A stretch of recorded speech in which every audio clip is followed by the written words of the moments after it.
Hey guys, and welcome to Math Channel. We have 4 minus 4 times 3 divided by 2.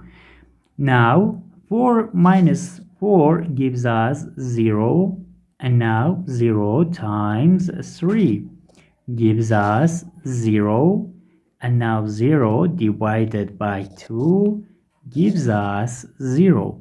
But this answer is not correct. According to the rules of mathematics PEMDAS, we have to solve this math expression in this way. First, parenthesis, then exponent, then multiplication or division, and then addition or subtraction.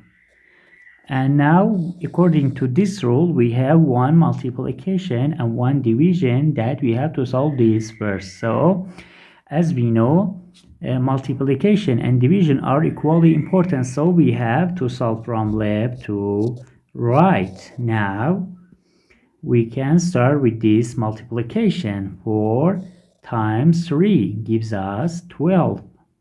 And now 12 divided by 2 gives us 6. Now we have 4 minus 6, and this expression is equals to negative 2.